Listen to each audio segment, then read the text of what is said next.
And now, we're pleased to bring you our feature presentation.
My father was fond of saying, "In life, we're not always afforded the luxury of being fully prepared for the obstacles we face.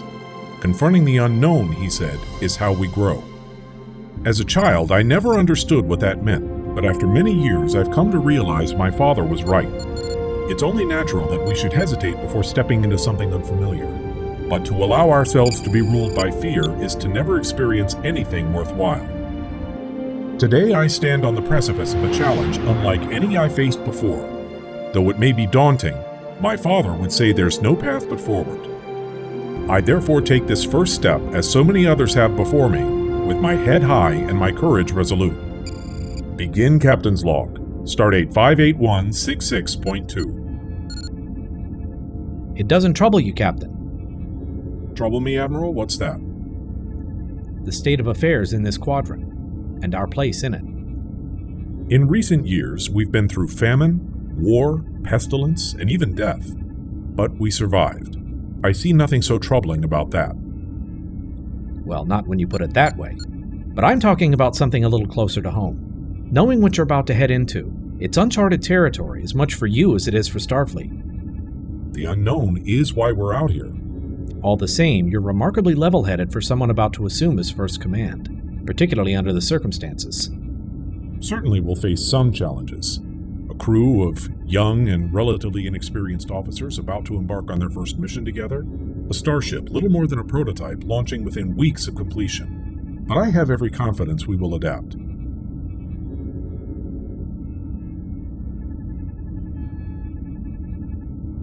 Gaius, tell me something. What made you join Starfleet in the first place? The promise of doing something worthwhile.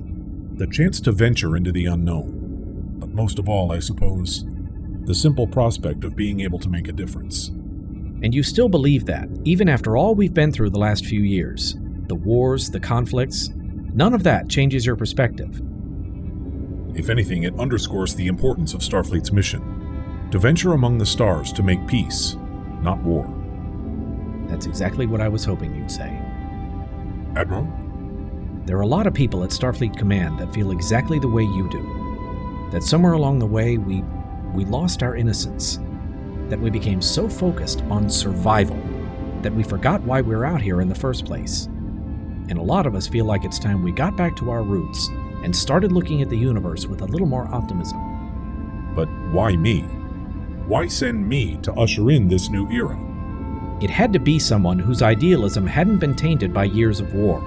Someone who wouldn't be seeking conflict at every turn. Someone who still believes in the power of diplomacy. If there is to be peace in our time, our generation will have the hardest time living in it. Precisely.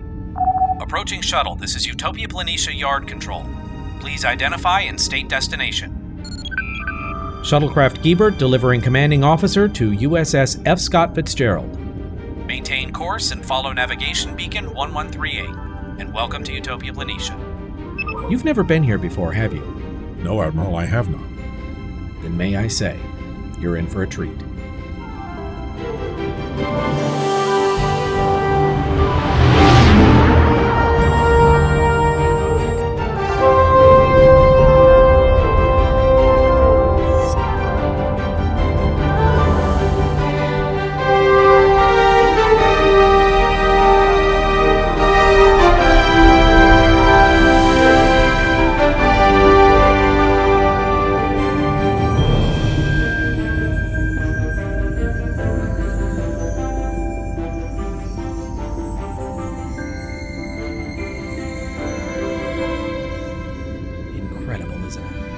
No matter how many times I see it, I never get used to this. Indeed.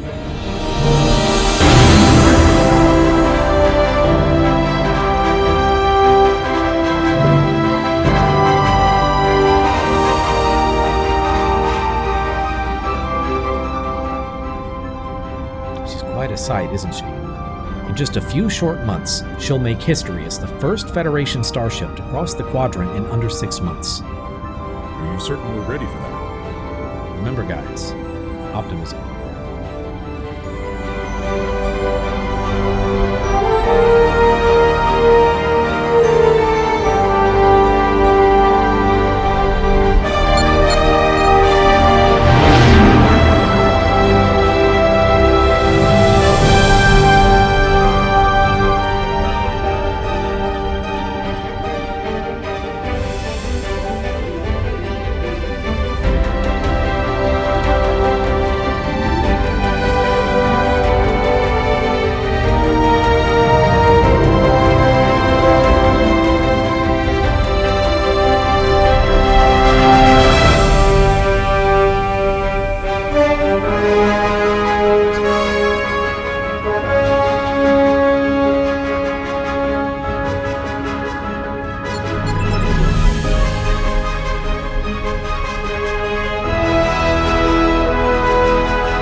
Shuttlecraft Gebert. You're cleared for arrival in Shuttle Bay 3.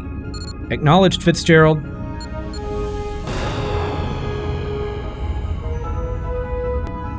There she is, guys. A vision of beauty is a joy forever. And she's all yours. Thornton to Fitzgerald. We're beginning our final approach. Stand by for docking. Acknowledged, Admiral. Well, Gaius, are you ready? A new chapter of your life begins now. Make it so.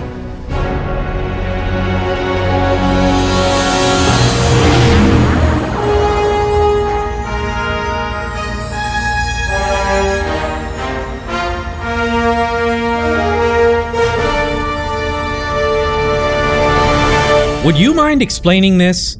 It's a request for transfer. It should be fairly self-explanatory. Lieutenant, you are out of line. Then it shouldn't come as a surprise that I want to go elsewhere, should it? Lieutenant, you are a never-ending source of astonishment. Why, thank you. That wasn't a compliment, Lieutenant. Yes, it was. You just don't realize it.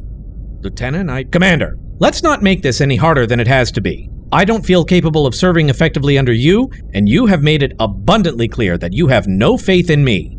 Therefore, I see no reason to remain here. You are the Chief of Security. I'm the first officer. It goes without saying that sometimes we're going to disagree, which would be fine, except that you've never even considered my recommendations. Excuse me? You heard me. Every time I make a recommendation, you reject it. I can hardly do my job properly if you won't even consider my proposals. When have I ever? A week ago, when I wanted to recalibrate the quantum torpedo guidance sensors. With no torpedoes aboard? Simulated firing runs showed that the sensors are off by a factor of... Those are simulations! Why not just wait until we have actual ammunition to test with? Because that's not what a good security officer does. Lieutenant, Kendra, listen to me for... My decision is made, yes or no. The captain should be on board shortly. You'll have to take this up with him. I'll do that.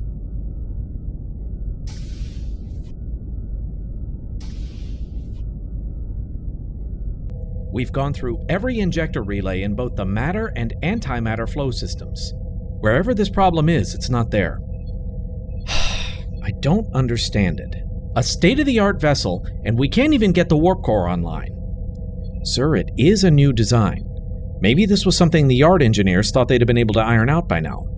You're suggesting this is a design flaw. Well, if it is, then at least we're in the right place. Well, since we've tried every likely possibility, now we move on to the unlikely ones. What about the EPS flow regulators? If one of them isn't functioning properly, it might result in the kinds of pressure losses we're seeing. You wanted something unlikely. Routine diagnostics haven't shown anything wrong with them, but there is a fault somewhere, and this is as good a place as any to start looking. Get a team together and turn those flow regulators inside out. Wherever this problem is, we're going to have to roll up our sleeves to find it. In the meantime, I'll see how many other items I can cross off the to-do list. Dismissed. Aye, sir.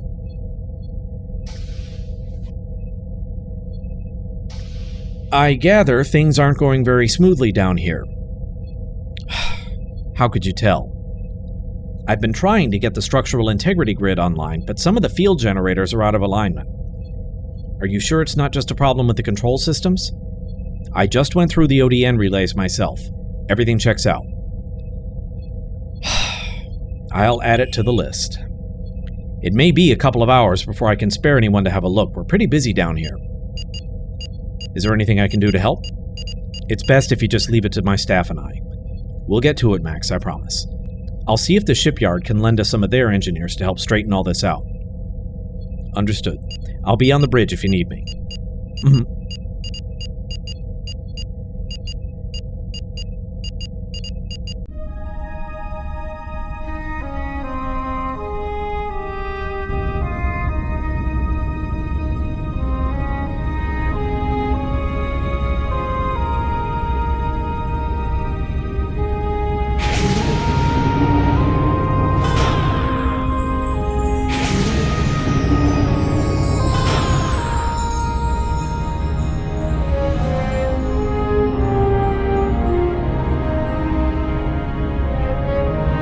Well, Gaius, what do you think? I've changed assignments before. Gone from one ship to another many times, but... It's different when it's yours, isn't it? Indeed. You're still not entirely comfortable with the way she's designed, are you? Admiral? The Fitzgerald isn't exactly what you'd always imagined your first command would be. Ah. Permission to speak freely. Of course, always. It seems to me, Admiral, to be somewhat incongruous to usher in a new and more optimistic era by building what amounts to a new class of warship. Starfleet may be refocusing on exploration, but that doesn't mean we're ignoring the lessons of the last few years. Her design harkens back to a more optimistic era, but you of all people should know not to judge a book by its cover. She's got as much firepower as 2 Sovereign-class starships, a blight of hull armor and weapons adapted from the Defiant, and no families, no children. Not until we're sure it's safe. When will that be? As soon as you tell us it is. If it helps, try not to think of her as a warship. It's not what she was meant to be. If I may ask, what then was she meant to be? The next generation.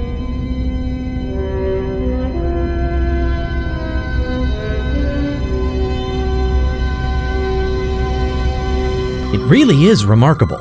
You're really from a planet over 100,000 light years away. 104,000 light years to be precise. Is that really so strange? Of course not. I'm just amazed that someone from such a distant part of the galaxy should have an anatomy so similar to ours. Why do you say that? I suppose you could say it defies expectations.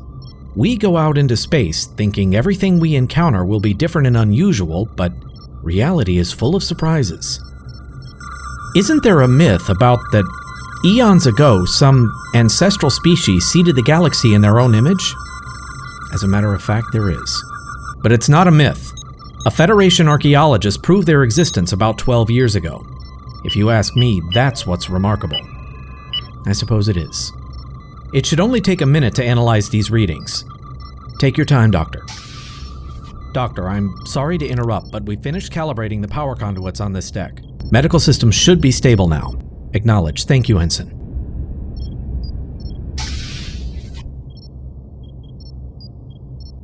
So how did you wind up in Starfleet? Being from the other side of the galaxy, I'm curious what drew your interest. But we don't have anything like the Federation where I come from. A few loose alliances between solar systems, but nothing on such a grand scale. I was on a deep space exploration vessel when we encountered an ion storm and were disabled. Luckily, a Federation starship answered our distress call and came to our rescue. When they explained who they were, I was intrigued, and the rest is history. Do you miss home? Home is more than 100,000 light years away, but I'm living my dream, getting to see parts of the galaxy that no one else from my species ever has.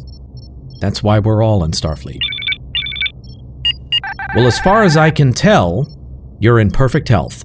All your vital signs are consistent with established baseline, and as far as I can tell, the alveoli in your lungs are having no trouble processing the ship's air. You sound surprised. I've learned never to take anything for granted, especially with someone whose periodic table doesn't include xenon or helium. You are fit for duty, Ensign, but any symptoms of dizziness, nausea, difficulty breathing, report back here for blood gas infusion. Of course. Thank you, Doctor.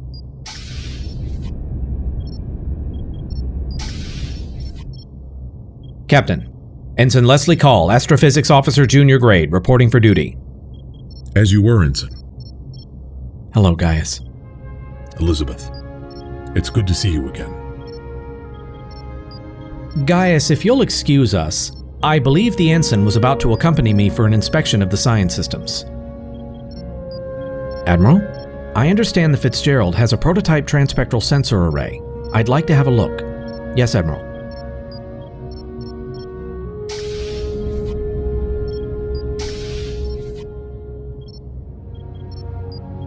It is good to see you again. I was gratified when you accepted this posting. I hadn't seen you in almost 8 years. I was starting to think we'd never see each other again. But then I never could say no to you. A fact you always exploit to your advantage. Except, of course, when it comes to... Romance is a game for the young, Doctor. May I? Of course, please.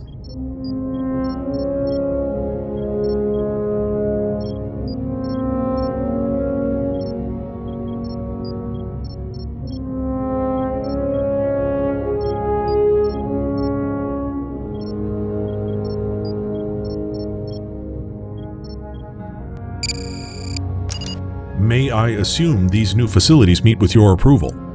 For once, Starfleet Medical actually listened to us lowly field officers. They finally managed to design a sickbay that's fit for modern medicine, with the exception of the EMH. I doubt whether you could stand it were it too perfect. Then all is in order. Your medical records arrived from your last posting just this morning. I've already cataloged them into the medical database, so that should be that. And the same for the rest of the crew? All 618 are fully accounted for, including Ensign Call. Excellent. Then I won't keep you from your duties any longer, Doctor.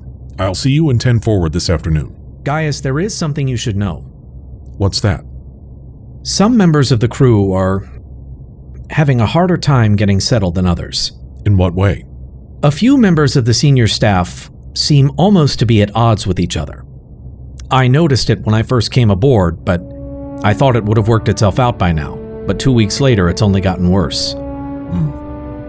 That is unfortunate. Recommendations? I'm not a counselor, but Please speak freely, Doctor. I've never seen a Starfleet crew behave like this before, especially not senior officers. And I have no idea how I can help solve it. Thank you, Doctor.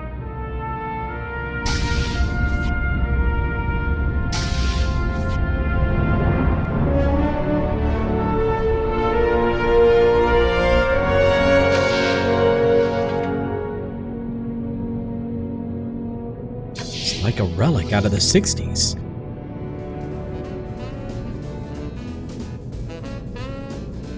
So how well do you know the captain? I've actually never met him, believe it or not. The orders to report for duty came through Starfleet headquarters. Why do you ask? Nobody really seems to know that much about him.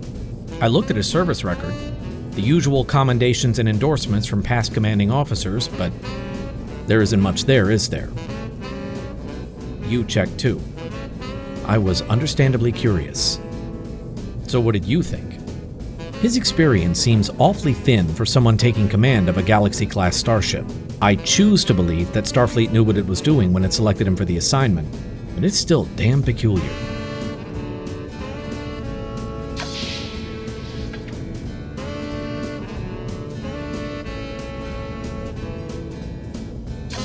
I take it you and Lieutenant Erickson still aren't getting along. She asked for a transfer earlier today. Says she thinks there's no way for us to continue to serve together. Did she say why? It doesn't matter. Ultimately, it's the captain's decision. What do you think he'll say? Probably that, in terms of first impressions, a first officer losing a security chief after only 3 weeks leaves much to be desired. Would he be wrong? Everyone makes mistakes. Attention to orders!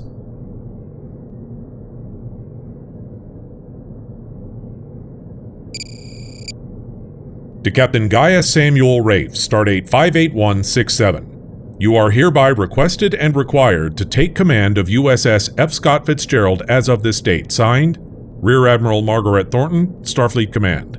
Computer, transfer all command codes to Captain Gaius Reyf, authorization Thornton Gamma 673. Command codes transferred. She's all yours, Captain. Understood. Dismissed.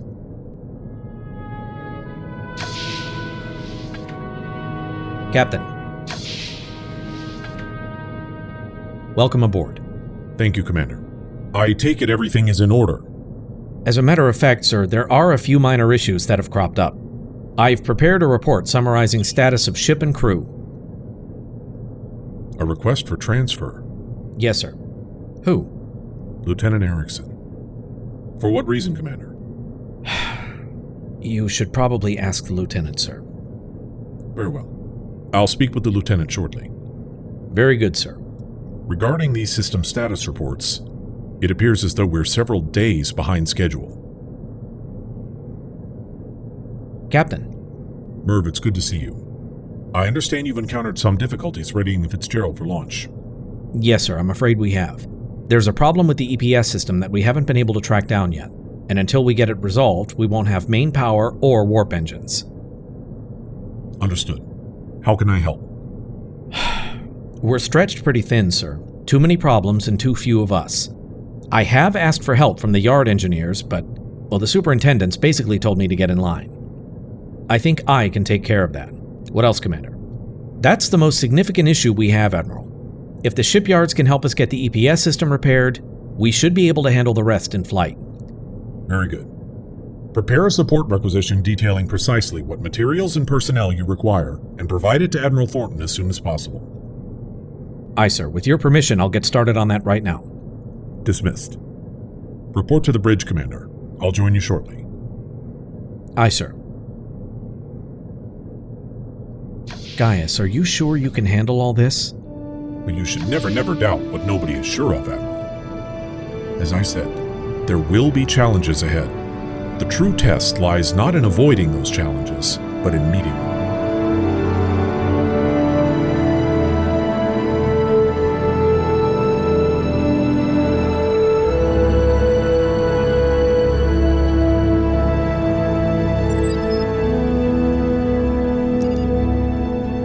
Come in.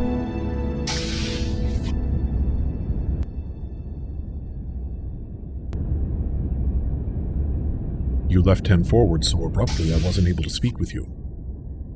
I thought I'd save you the trouble. No sense saying hello if you're just going to say goodbye. Yes, I was told you requested a transfer. Then how soon should I be ready to disembark? You seem convinced that you have no place here. Yet our mission hasn't even begun. You've had no real opportunity to get to know the others. With all due respect, sir, yes I have. More than enough to know I don't belong here.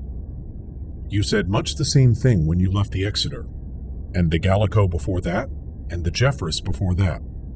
Your previous commanding officers seemed little motivated to retain you as a member of their crews. Can you speculate as to why? A failure to adhere to Starfleet protocol. Poor emotional control leading to explosive outbursts. And tendencies of disrespect for authority, bordering on gross insubordination. That's what others say. But I'm more interested in what you have to say. What is it you're looking for?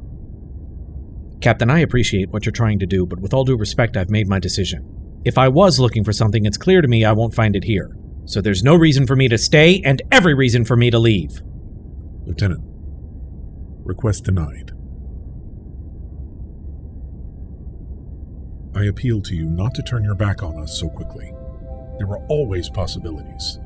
Sometimes all it takes is a leap of faith. I've never had that before. What's that? No one's ever made the effort to change my mind. Told me I was making the wrong choice. We all face a crisis of confidence sooner or later. None think we're ready, but we are. We simply must find the courage to accept what we already know. What? Something a boyhood mentor once said. I'll see you on the bridge, Lieutenant.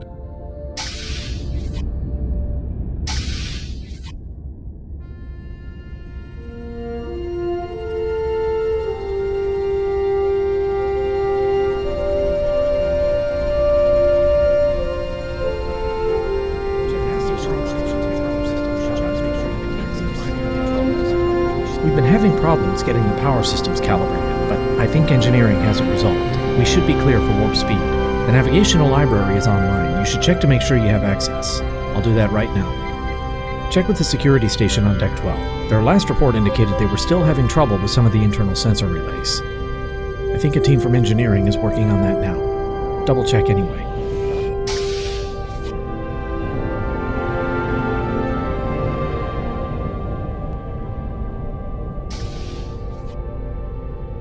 Captain on the bridge. As you were, please. Mr. Garrett, status report. Diagnostics complete. All primary systems are functioning within normal parameters. Excellent work to all involved.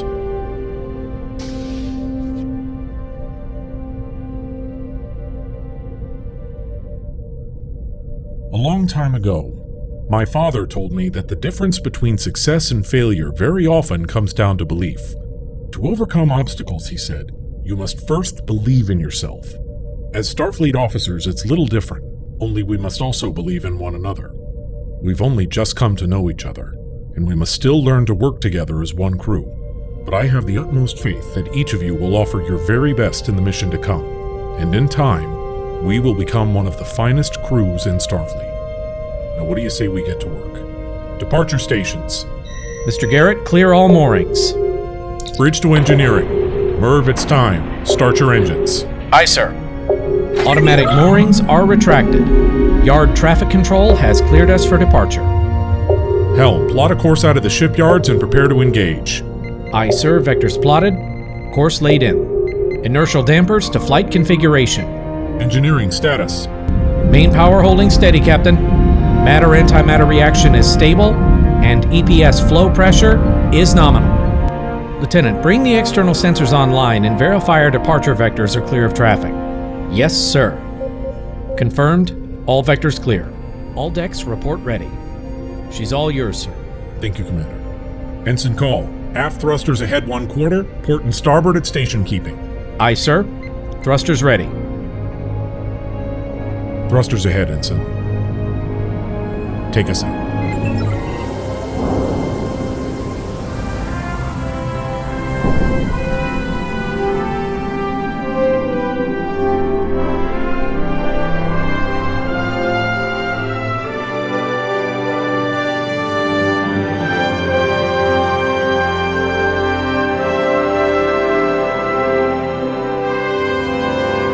Launched into bridge. Driver coils are aligned. Field generators are synchronized. Warp power at your discretion. Course heading, Captain? Set course bearing 310, mark 215. Speed warp 7. Course and speed set. Engage.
Is exploration, of a sort. We'll conduct a 3-month survey of sites of scientific interest throughout the Federation, after which we'll report to Starbase 412 for a shipwide diagnostic. A sightseeing tour. Lieutenant, we're sitting in the most advanced starship in the fleet. Shouldn't we be doing something to bolster Federation security? Against what threat, Lieutenant? All of our tactical systems are prototypes. Nothing's even been field tested yet. Which makes us the field test. We should be where we can do some good, not wasting time on a glorified survey mission. Those are the orders, Lieutenant. But, Commander, I still think that is enough, Lieutenant.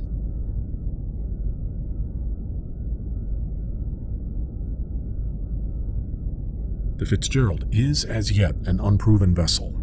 But with Starfleet refocusing on exploration rather than defense, our mission represents a vital step forward.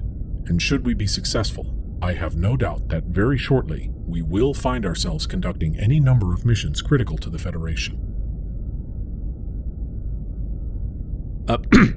So what's our first stop? You're looking at one of the greatest scientific mysteries the Federation has ever encountered. The Mar Oscura. What's so mysterious about it? Ensign. It's a dark matter nebula with the highest concentration ever discovered. There are several planets inside the cloud, but what makes this such a unique stellar phenomenon is that the high amount of dark matter severely deforms space-time within the nebula. There are discontinuities everywhere. Small pockets that appear and disappear at random, where reality itself simply ceases to exist. Fascinating.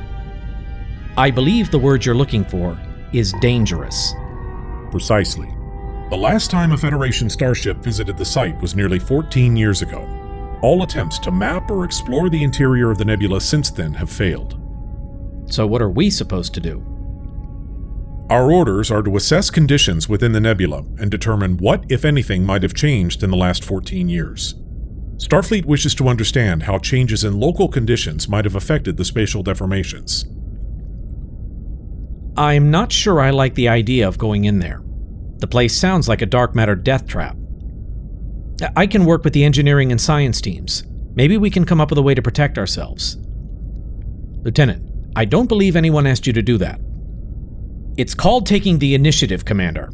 In some places, that's considered a desirable attribute. There is such a thing as going too far, Lieutenant. That is true, Commander. However, in this instance, I believe it prudent to be prepared. Lieutenant, please proceed as you see fit. Aye, sir. Mr. Garrett, once we arrive, we'll need to conduct a full transspectral sensor sweep of the nebula. Do you anticipate any difficulties? Science systems are online and ready to go, but we're still configuring the linkages between the sensor array and the main computer. Is there a problem? Some of the bioneural circuits aren't processing the sensor inputs correctly. We're not sure why. We've been going through each bank of gel packs to see if we can isolate the cause, but so far everything checks out.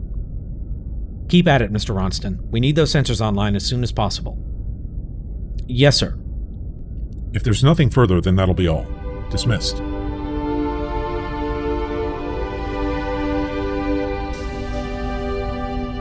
Dismissed, Doctor.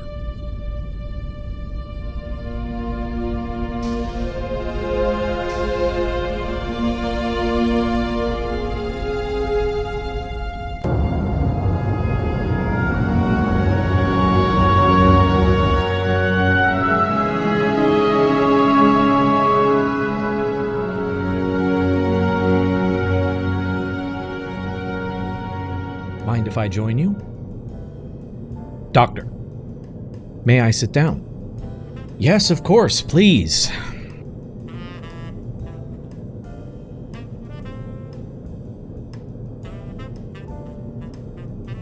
I wanted to check up on you.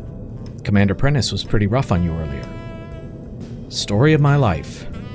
We've been butting heads since the day we met. Is that why you requested a transfer? How do you know about that? Just a lucky guess. From the look on your face, I'm guessing the captain said no? Something tells me you don't need to guess. Why would he say no? I mean, it's obvious I don't fit in here. Is it? I see what you're doing, Doctor. You're about to give me the "you have more friends here than you realize" speech, right? I'd never be so presumptuous. But suppose I did. What would you say then? I'd say you're delusional. The first officer doesn't trust me to do my duty. He dressed me down like a junior cadet in front of the senior staff. No, this is the wrong place for me to be. Why can't the captain see that? I've known Gaius Reyf for a long time. If he wants you here, there's a reason. So what happens now? The captain denied your request for transfer, so what are you going to do next? The only thing I can do, grin and bear it. Is that all? Doctor, whatever your point is, I wish you'd make it and get it over with. I'm sorry. I was only trying to help. But if that's how you respond when people try to be your friend, then maybe you're right. Maybe you don't belong here. Doctor, wait. Great. What else can go wrong today?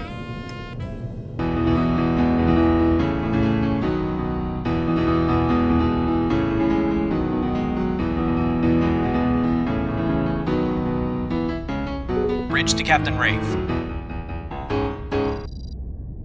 Reyf here. Go ahead, Lieutenant. Sir, we're receiving an urgent transmission from Starfleet headquarters. It's Admiral Thornton.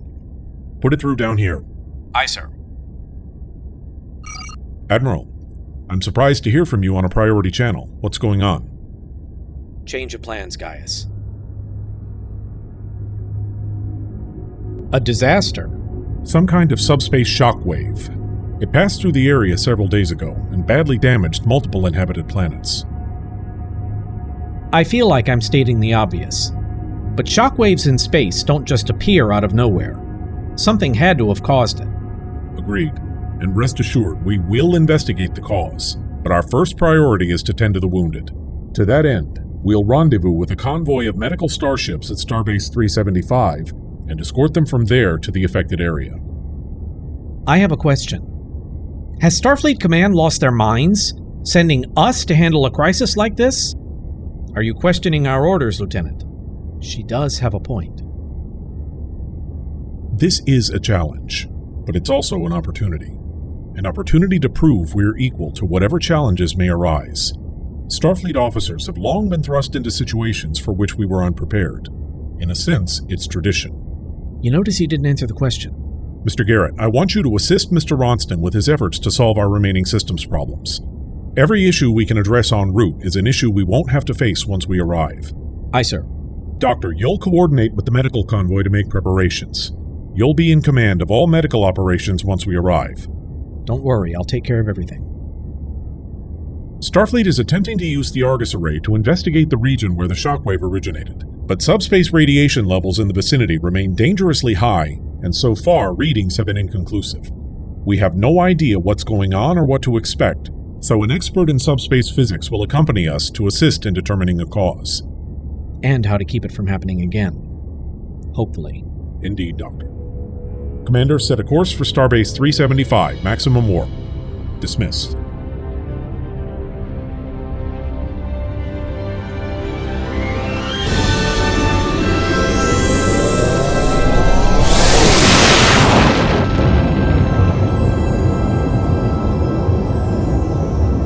I'm beginning to think they should have run this design across a few more drawing boards before they decided to actually build one. It seems like every diagnostic turns up a new problem. Considering the circumstances, we're doing the best we can. It's just going to take time, that's all. Right. Has Max finished replacing those faulty gel packs? About half an hour ago. Transpectral sensors are functioning normally now. 1 item down, 47 to go. Make that 48. Lieutenant, what can we do for you? I've been running tests on the shield generators. They're taking too long to power up. 48. Ensign, will you call up the service logs for the defense systems? Got it. Replay from time index 339. The activation sequence is taking too long, by almost 2 full seconds. I'll add that to the list. Thanks for letting us know about this. That's it? Lieutenant? I've identified a major issue with the defense systems, and all you can say is thanks for letting us know? Don't you think this might be slightly more urgent than your average problem? Of course I do. But every primary system on this ship has problems, and I only have so many engineers to go. Garrett to engineering. Mitchell here, go ahead. I finished realigning the structural integrity grid. Can you verify the system is stable? We're on it, Max. Stand by. Excuse me. Looks good, Max. Efficiency is increased by almost 17%. I'd say that's more than sufficient. Acknowledged. I'll finish up here and then see if I can fix that alignment fault in the transporter targeting scanners. Garrett out. Well, Lieutenant, I assure you, we'll get to it as soon as we possibly... Can you at least help me track down the source of the problem? I'll fix it myself if I have to. Of course. This shouldn't take but a second. Well, here's your problem. Power conduit is malfunctioning. Looks like a burned out anodyne relay. Where? Deck 11, Section 29 Alpha, Bulkhead 011. Third tray from the left. Thank you. Lieutenant, wait. I'll come with you.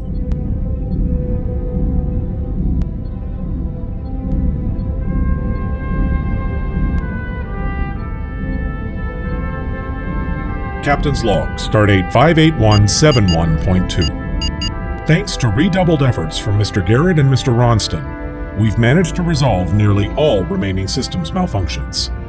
Meanwhile, the Fitzgerald is proceeding to Starbase 375, where, along with the Medical Task Force, we'll rendezvous with the Starship Tiedemann to receive our mission specialist. Approaching destination. Slow to impulse.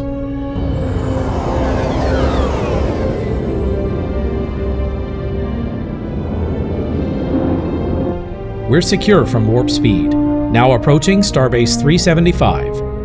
We're coming into visual range. On screen.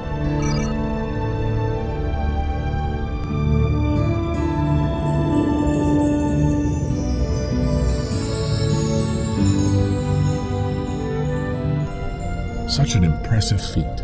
Sir? It's something of an historical irony, Commander. During the war, this was one of Starfleet's primary staging areas, but today it's been repurposed as a medical support facility.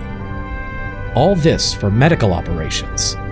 Never forget the tolls of war, Lieutenant. Even 5 years later, many throughout the quadrant remain in need of assistance. This is one of many forward installations being utilized by Starfleet Medical for that purpose. I see. Captain, the Tiedemann just entered transporter range. They're standing by to beam our specialist aboard. Understood. Commander, Lieutenant, you're with me. We'll be in Transporter Room 3. Mr. Garrett, you have the bridge.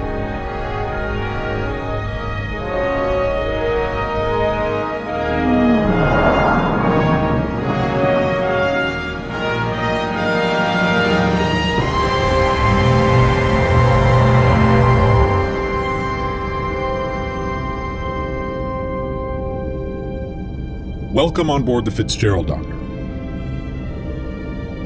Permission to come aboard, Captain. Permission granted. Please. It's good to see you again, Gaius. Who are your friends? May I introduce my first officer, Commander Bradley Prentice, and Chief of Security, Lieutenant Kendra Erickson. Dr. Brian Garr, Federation Science Directorate. Chief, please coordinate with the Tiedemann to have my personal effects beamed aboard. And I'll need quarters if you haven't set any aside. We've prepared guest accommodations on Deck 5, Section 22. If you'd like, I'll escort you there now. That won't be necessary. It's been a while since I was aboard a Galaxy-class starship, but I think I can find the way. They're all the same anyway. Let me get this out of the way now. I'm sure you're all quite good at what you do, but we have a mystery of a kind that Starfleet dislikes, and I'm here to solve it. I understand that no one likes visitors from headquarters because supposedly we don't understand how things work on a starship in the field. So let me make this absolutely clear right here, right now. I hold the same rank as Captain Reyf. He commands the ship and the overall mission, but as of now, I assume command of all science operations. I expect full cooperation from all personnel for the duration of this mission. Deck officer, please note that in the ship's log. There's no need for concern, Doctor. We'll make sure you have everything you need. I'm sure you will. Now, if you'll excuse me, I'd like to get some rest. Of course. And Doctor, welcome aboard.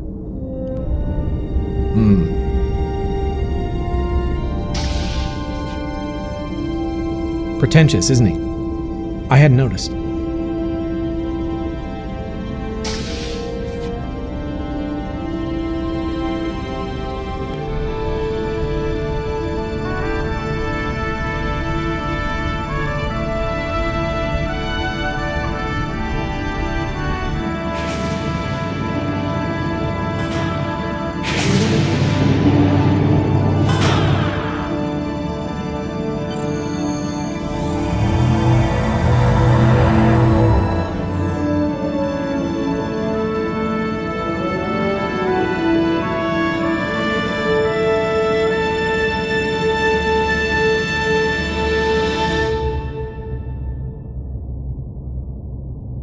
Reyf to sickbay. Falwell here, go ahead. Doctor, what's your status? I've downloaded all the files on the Ruinore Colony, and the last of the replicator patterns is coming through now. Do we have any more information on what kind of damage they've sustained? Unfortunately, no. We've been unable to re-establish contact since their initial distress call. I wish we knew what kinds of injuries to expect, and how many. Use your best judgment, Doctor. In the absence of certain knowledge, it's all we have. Aye, Captain. Is there anything else you require from the Starbase? Negative, I think we have everything we need. Then we'll depart at once. Reyf out. Helm, set course for the Ruinore Colony. Proceed at impulse until we clear the Starbase defense perimeter, then accelerate to warp speed. Aye, sir. Course laid in. Engage.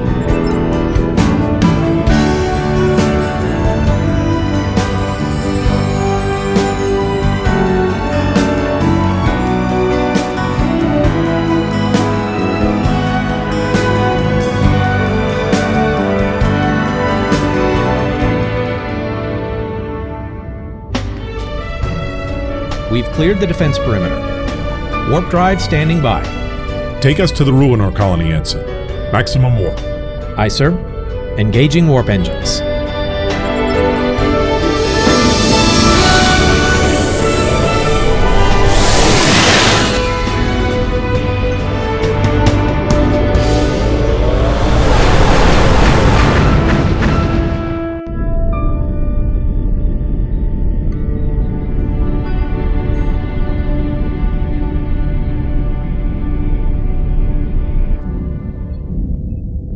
Something I can help you with, Doctor. I need to speak with the chief engineer about a systems issue. I'll be happy to help you with anything you might... If it's all the same to you, Ensign, I'd rather speak with the chief engineer. Now, please. It's all right, Renee. What can we do for you, Doctor? I was running a diagnostic on the transpectral sensor array when I noticed that resolution was below 70%. I have never seen a deviation this severe, so understandably, I have questions. Well, we've been having problems with a number of primary systems. I had thought we had this problem fixed, but obviously you were mistaken. So it would seem. Attention on deck. I'm sure I needn't remind everyone that you are no longer on a leisurely shakedown cruise. This is an actual mission, and I for one intend to take it seriously. I suggest you all do the same. I understand you faced a number of challenges getting this ship ready for launch, and considering the circumstances, you did an admirable job. But now you're in the real world, and in the real world, you have jobs to do. You're Starfleet engineers, and that means at any moment, lives could depend on the work that you do. I suggest you up your game, because right now, I'm not sure I'd be willing to trust you with mine. That's all. As you were. Doctor, why don't you come with me? We'll see if we can't fix your problem. Lead the way. There is no cause for an adverse emotional response. The doctor's perspective is most logical. Somehow that just makes it worse.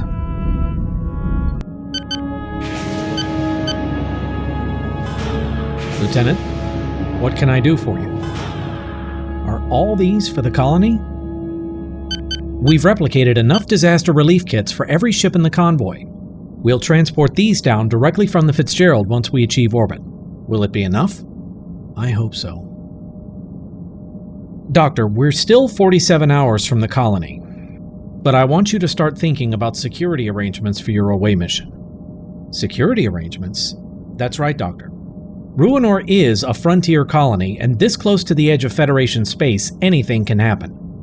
I honestly don't think there's much to worry about. Ruinore is a fringe colony inhabited by people who on an average day barely even acknowledge they're Federation citizens. They're Maquis in all but name. I understand you have a duty as a medical officer to see to the wounded, whoever they may be, but don't lose sight of your personal safety while you're doing it. I'll be careful. I'm glad to hear it, because I'm sending a security detachment with you. While you look after the patients, they'll look after you. Lieutenant. Thank you.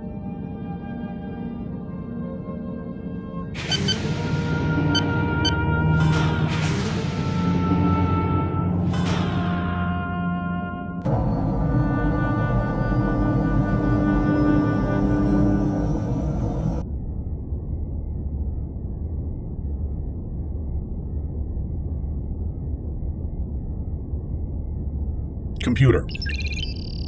Tea Earl Grey. Hot.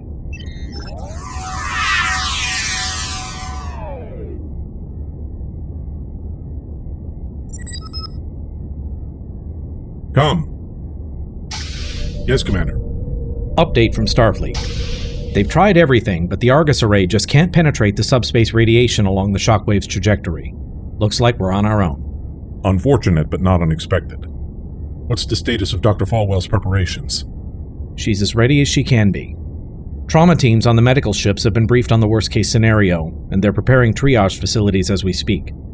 I confess I am somewhat ambivalent about leaving Dr. Falwell behind while we investigate the shockwave. But she's made up her mind, and that's all there is to it. Indeed. Speaking of people that broker no argument once their minds are made up, Lieutenant Erickson has decided to send a security detail to the surface with her. An unfortunate necessity, but a necessity nonetheless. Given the particulars of the colony's history, even a humanitarian mission may stir old resentments. Agreed. People who weren't happy with the Federation or the Cardassians, but who didn't have the stomach to join the Maquis. In the end, that choice saved their lives. Tell me, do you drink tea, Commander? No, sir. I prefer coffee myself. You should give it a try one day. There are many varieties from which to choose. This particular blend didn't agree with me at first, and many that have tried it believed I might dislike it. But I decided to try it anyway, find out for myself. And what I discovered was that while it certainly isn't going to become a favorite, With time, I could learn to tolerate it, perhaps even to appreciate it. But it only happened because I took a chance and ignored the opinions of others. I'll keep that in mind, sir. Dismissed. Computer, display all Starfleet records pertaining to the Ruinore Colony. Captain's Log, Supplemental. The Fitzgerald has arrived at the Ruinore Colony, where we begin the grim task of assessing the damage to this once hospitable system. We're secure from warp speed, now entering the Ruinore system. We're within visual range of the colony. Put it on screen. You won't like what you see. Magnify.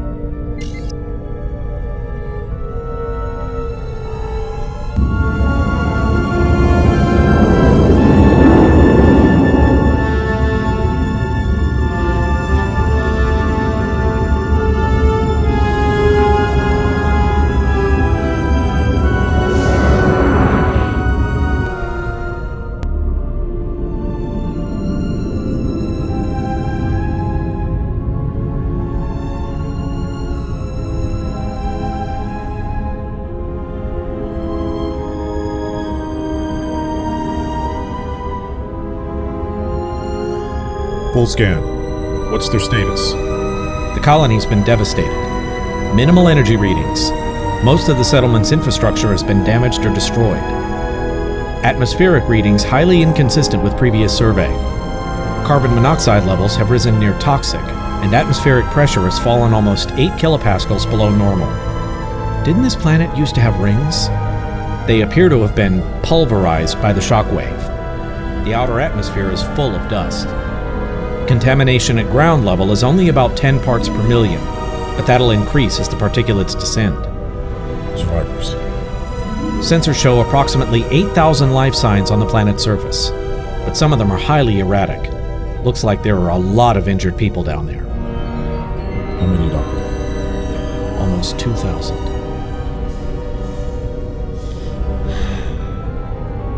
Open hailing frequencies. Channel open. This is Captain Gaius Reyf of the Federation starship F. Scott Fitzgerald. We've brought personnel and supplies and are standing by to render assistance. Please respond. Ruinore Colony, do you read? Lieutenant, confirm they're receiving. There's been so much damage to the settlement, there's no guarantee their comm systems are even functioning. We can try to reroute. They're responding. Audio only. Fitzgerald, this is Ruinore Colony. Chief Administrator Judson speaking. Are we ever glad to see you? We'll reach orbit of your world in approximately 4 minutes. With your permission, we'll begin deploying personnel and supplies at once. Permission granted, Captain. We're sending transport coordinates. We have it, sir. Acknowledged, Administrator. We'll be there shortly. Fitzgerald out. Godspeed, Doctor. You're in command of the medical convoy and all relief efforts. The Fitzgerald will investigate the source of the shockwave, but our first priority is the safety of the colony. Alert us immediately if you require assistance. Understood. Good luck. To both of us.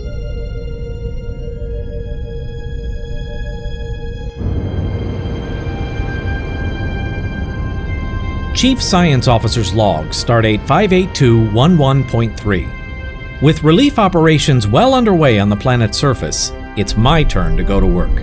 With ship systems finally in proper working order, I've been able to gather a few more pieces to this puzzle. It's not much to go on, but a great man once said, every trail starts somewhere. I've downloaded the sensor records from the colony, along with several other planets in the region that were also affected by the shockwave. Based on that, I've been able to triangulate a point of origin. As best I can tell, this is where it started. A point about 2.6 light-years from our present position. That looks like empty space. That's because it is. According to Federation star charts, there's nothing out there. Certainly nothing that could cause a disaster like we've seen. And yet, it happened. Doctor, what can you tell us about the shockwave itself? There wasn't much more than a directional bearing in the sensor logs I was able to recover. Looks like it kept going for about another light year after passing through this area before it finally dissipated. But based on the radiation it left in its wake, We're dealing with something that could easily have been much worse. So it sounds like our first step should be to investigate the source. We should try sending a probe. And what makes you think a probe is going to do us any good, Commander? It's the logical first step, Doctor. Regulations say that in the event of a severe natural disaster involving unknown and potentially lethal phenomena, conduct remote reconnaissance before attempting manned exploration. Regulation 227 Beta, Section 3, Paragraph 2, Line 4. I wrote it, Commander. Then you of all people should know, Doctor, that... Then I of all people should know that what Starfleet Command had in mind was situations completely different from this one. I'll thank you not to second-guess my judgment, Commander. May I remind you, I am in command of all science operations for the duration of this mission. I will decide which investigatory steps are appropriate and which are not. Is that clear? I said, is that clear, Commander? Yes, sir. Very clear. Good. One thing you'll learn out in the real world, Commander, is that regulations are written on paper, not carved in stone. They're there to safeguard the lives of people with too much curiosity and not enough common sense, or enough experience. We don't send people out here to get themselves hurt.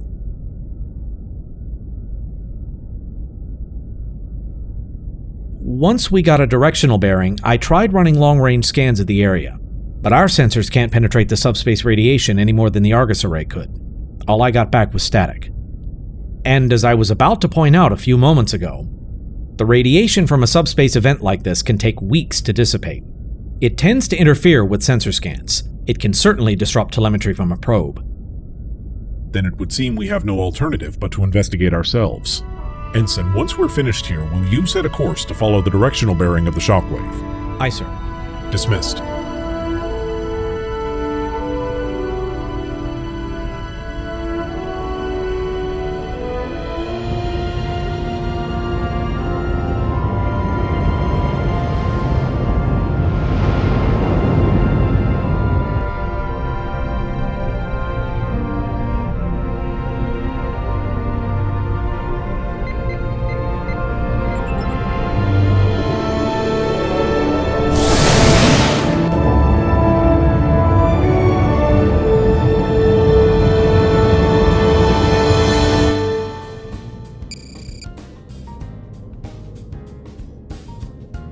Dressed the commander down right in front of everybody. I believe it. I feel like I should talk to him. Why? He's not what you'd call chatty. He is one of the Federation's leading scientific minds. Probably doesn't have patience for social graces. I'll say. You should have heard the reprimand he gave the engineering staff the other day. I thought Lieutenant Erickson was demanding, but she's nothing next to Dr. Garr. All the more reason to at least introduce myself. I know the ship better than he does, plus I'm an expert on the transpectral sensor array. Maybe if I can help solve problems, it'll keep everyone else out of the line of fire. Are you sure this isn't just some attempt at hero worship? Maybe it is. Can you blame me? Wouldn't you want to meet Geordi LaForge or Montgomery Scott if they were here? Fine, go ahead. Don't say I didn't warn you.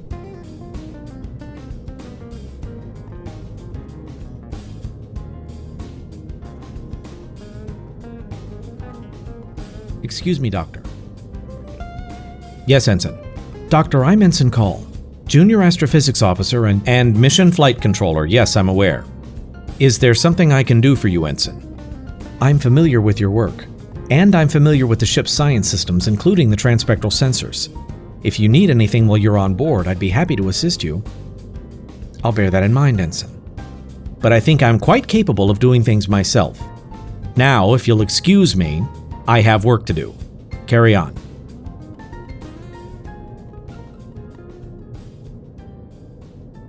So how'd it go? Don't ask.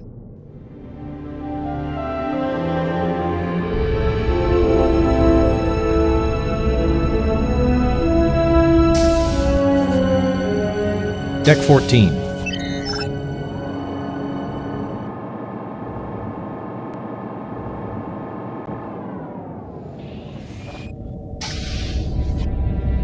Good afternoon, Doctor. Gaius? Deck 22.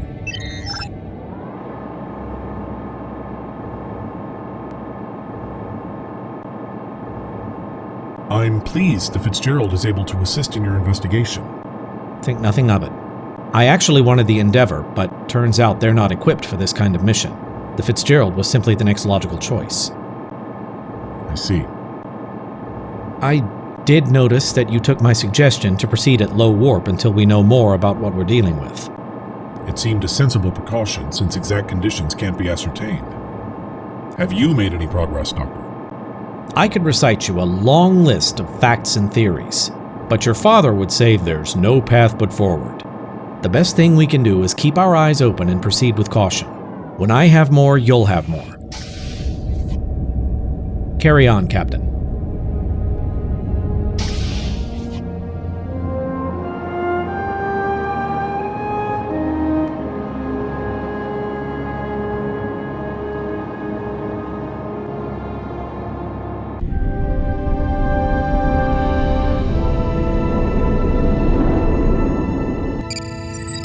Yes.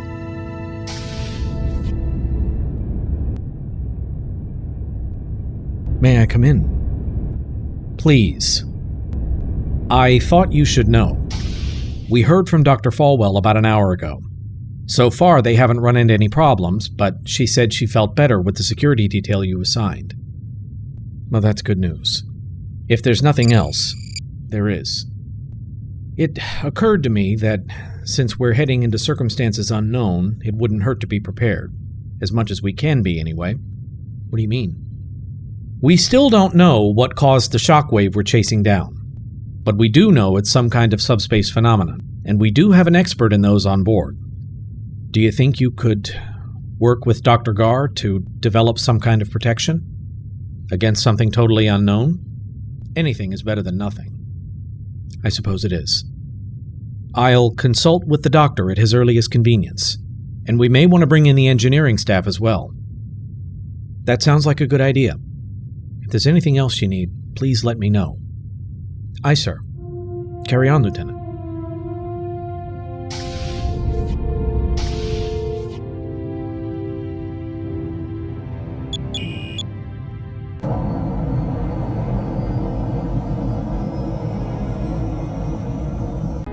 Computer, display results of radiometric isometry analysis. Of course. Result inconclusive. Again. Computer, run a correlation between sensor records of the Ruinore shockwave and all known interspatial phenomena. Note any results with 70% similarity or better. Searching. Why can't I figure out what this is? Computer, stop playback. Which holodecks are available for use?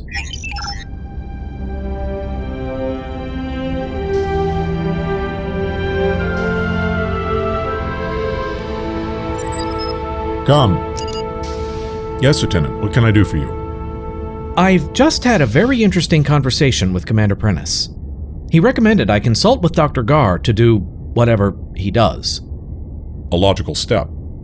If anyone can help us devise some means of protection, I'd wager Dr. Garr can. Yes, sir. Does that mean I have your approval? You are the Chief of Security aboard this ship. Any action you wish to take to that end hardly calls for the Captain's consent. Yes, sir. It's just... Is there a problem, Lieutenant? He's been somewhat irascible since the moment he came aboard. In your case, I'd even say there's some degree of animus. And you're wondering what precisely that animus entails? In so many words, sir. Sit down, Lieutenant. In point of fact, Brian Garr and I haven't spoken in more than a decade, not since we graduated from the Academy. It's a long time to hold a grudge. Indeed. Brian was always steeped in remembrances of the past. He likened them to companions that were always with him, but I rather saw them as specters that haunted him, made him fearful to embrace the present. I suppose you might call it an obsession. So what happened? After Wolf 359, Brian helped me come to terms with my father's death. We were like brothers. He refused to allow me to wallow in self-pity, and it was at his insistence that we both attended Starfleet Academy. The boyhood mentor you mentioned before. It was Garr, wasn't it? At least until we graduated. When the time came, I chose a different path than did he. and he felt you owed it to him to follow in his footsteps. He never forgave me for that. We went our separate ways, and we haven't spoken since. Until now. And it seems the passage of time has only worsened his disposition. Everyone responds to loss in their own way, Lieutenant. Some grieve, some become angry, some simply lose their way. But not everyone is fortunate enough to have support to work through it. I understand, sir. With your permission, I'll get started. Captain Reyf to the bridge, please. We're on our way.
Yellow alert. Senior officers report to the bridge.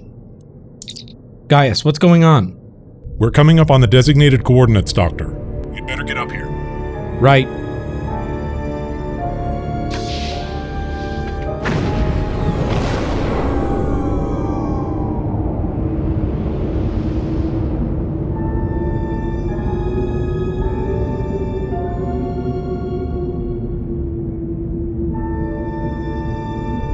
We are secure from warp speed. Now entering Sector 1138. Proceed at 1/4 impulse. Gaius? Take your station, Doctor. Begin a full sensor sweep. I want to know what's out there. Shields are at maximum. Subspace radiation levels are extremely high, but we'll be alright as long as it doesn't get any worse. Doctor. That was a temporal distortion. Space-time in the vicinity is highly unstable. It looks like the effect has already begun to dissipate, but I doubt we've seen the worst of it. Any sign of what started all this? Sensors are picking up what could be a ship, bearing 251 Mark 47, adjusting course to intercept. Another temporal distortion. Intensity is increasing the closer we get to the target coordinates. Doctor, report. Radiation is making it hard to get a clear reading on whatever it is, but its coordinates place it in the exact center of the shockwave's effect radius. Cause or effect? Indeed. We're within visual range. On screen. Magnify.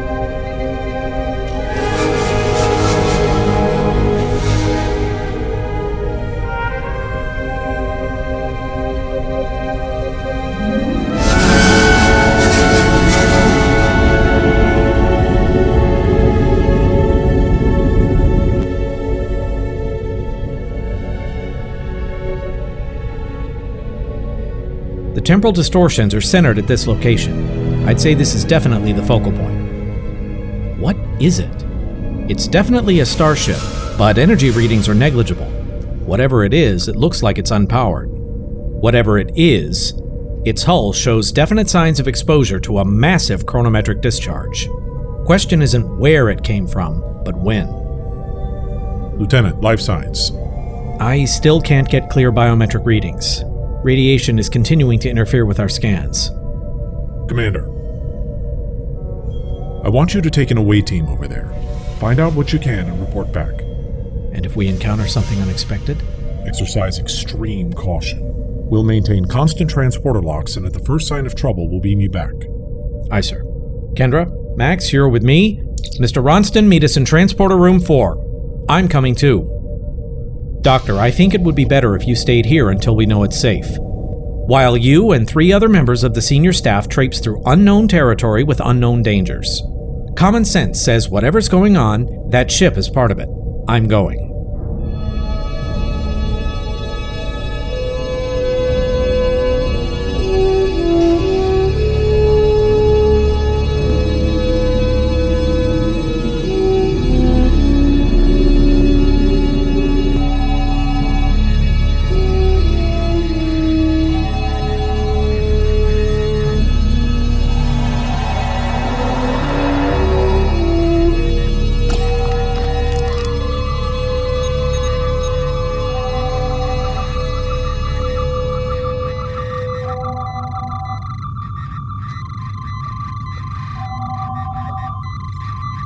Clear.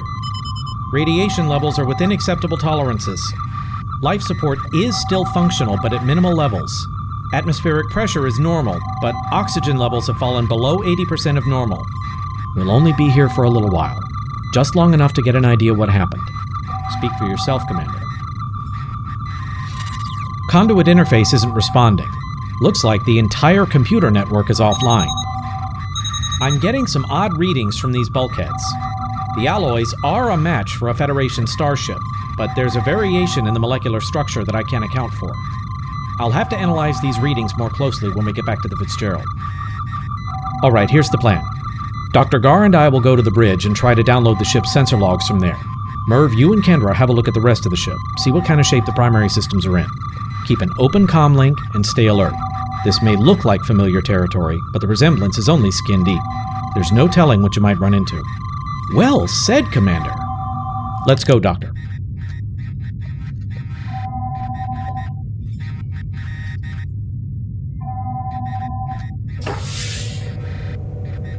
Well, turbolifts are online at least. Thank heaven for small favors. After you.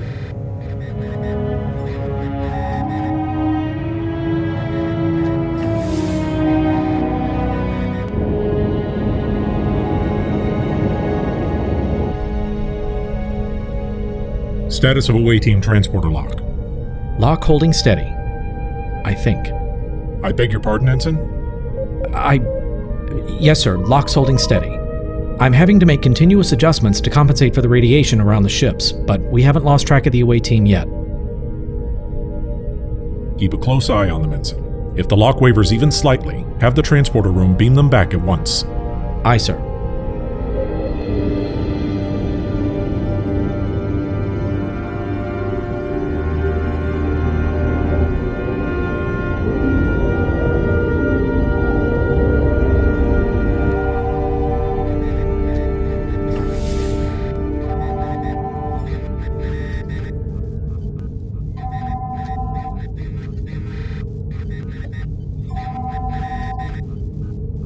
Clear.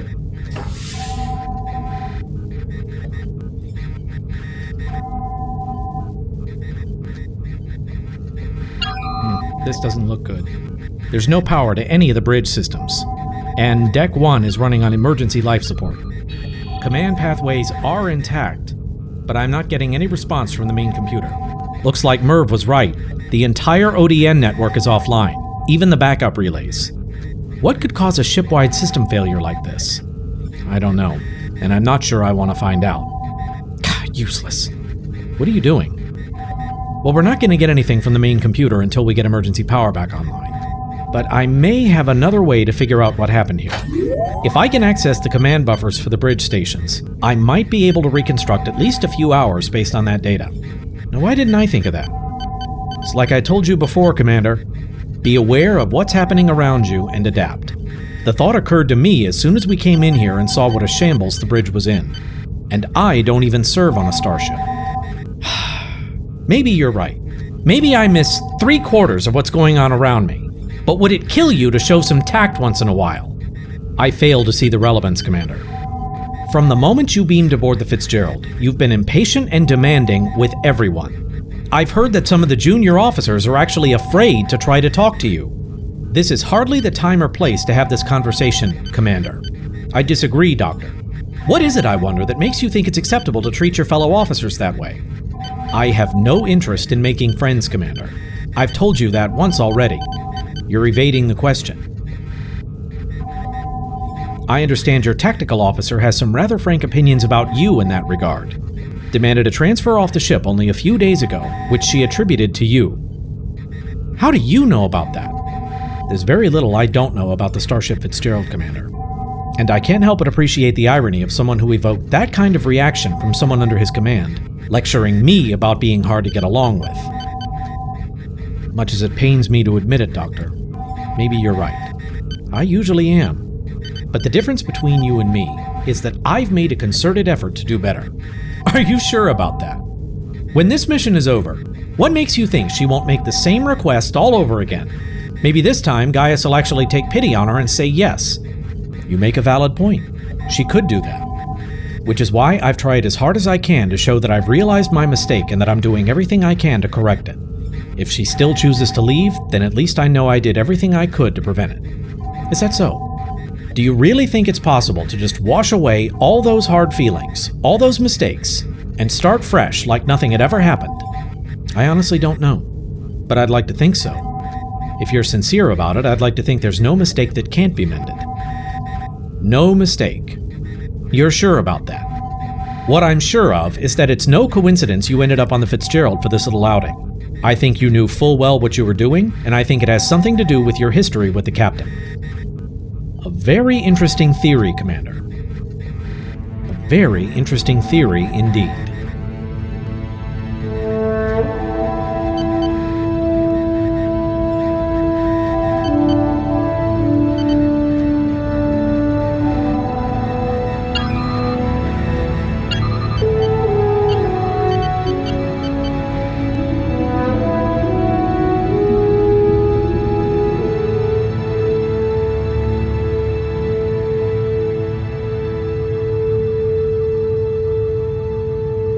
Mr. Ronston, you're getting ahead of me again. What? Oh, sorry.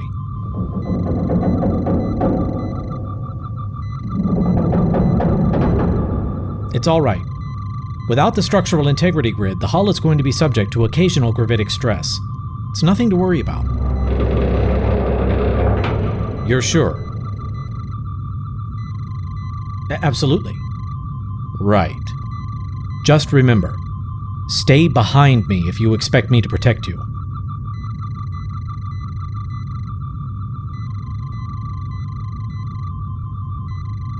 Now what? You're taking this awfully seriously. What possible threat could there be on a deserted starship with no power? I'm not sure. All I know is this place gives me the creeps. I feel like we're being watched.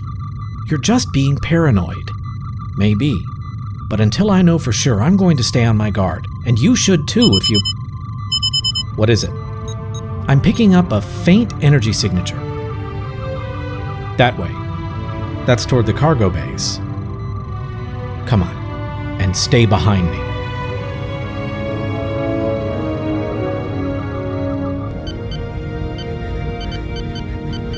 I've got it.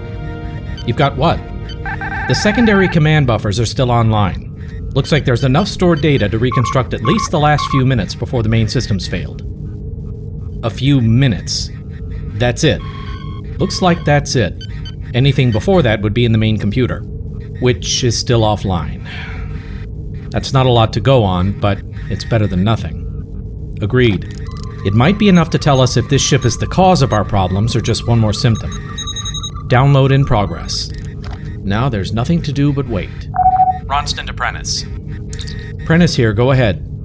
Commander, we found something in Cargo Bay 2. Looks like a stasis chamber. Is it occupied?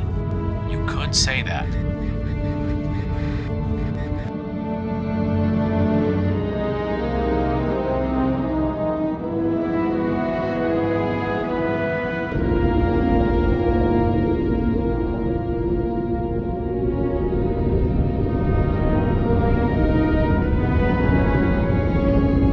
And that's how it happened. When the Borg cube self-destructed, I got caught in the explosion. Thankfully, the ship's hull was able to withstand the impact, but the energy surge penetrated every deck, every system. And since the only component aboard that could channel that much energy was the time device, here I am. A compelling account, and it likely explains the shockwave. Shockwave? Why here? Why now? Who knows? For all I know, this is where Dracus was planning to go next. Or it could be random, there's no way to know. Dracus. Sounds like something out of a children's story. Doctor, your analysis. I'm getting some strange readings from his DNA. His cell membranes are giving off residual traces of some kind of exotic energy. It's unlike anything I've ever seen before, but getting caught in the explosion of a Borg ship and hurled through time by an unstable chronoton field could certainly explain what I'm seeing. That's not all. Every strand of his DNA shows signs of severe fragmentation. Every nucleotide sequence, every protein, all of it. It's like it's been torn apart and then reassembled by a self-styled Picasso, one with even less talent than the original. Is he in any immediate danger? I don't believe so. The patient seems healthy enough, at least for the moment. But without a greater understanding of what caused this damage, I can only speculate as to the long-term ramifications. Continue with your analysis, Doctor. Keep me advised of your progress. Aye, Captain. In the meantime, it would seem that you've endured quite the ordeal. I suggest that you should get some rest. I'd like to hear more about your experience once you feel up to it. We can talk now if you want. I feel perfectly fine. You're not going anywhere. You're extremely dehydrated, to say nothing of malnourished. You're staying right here for at least the next 24 hours while I treat you. Sedated, if necessary. I can't tell you how excited that makes me. Very good. Then the matter is settled. If you'll excuse me.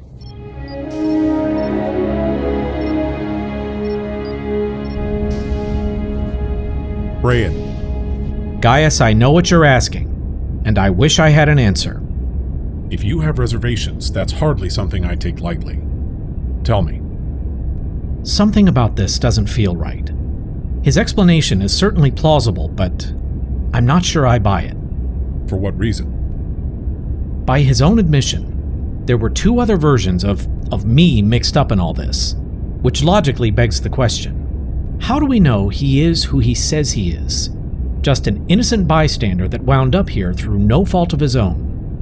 Is there a way to make certain of his identity? We could analyze his quantum signature, but all that would tell us is what we already know, that he's from another timeline. We'd have to know which quantum signature goes with what timeline for that to do us any good. Recommendations. Keep your eyes open. Something tells me there's more going on here than meets the eye, and until we know what it is, we can't afford to take any chances. Recommendation noted. Perhaps if you spoke with him, you, better than anyone, would be able to determine if what he says were true. Why does everyone always think that? Yes, we certainly look alike, but that's as far as it goes. His experiences and mine are completely different, meaning we are two completely different people. Who's to say I know any more about how he thinks than you do how I think? Your point is well made, Doctor. Nevertheless, your expertise may be critical to understanding what's happened. I must still recommend you speak with him. Fine. But I want to find some answers myself first. In the meantime, you keep your eyes open. I'll be in engineering.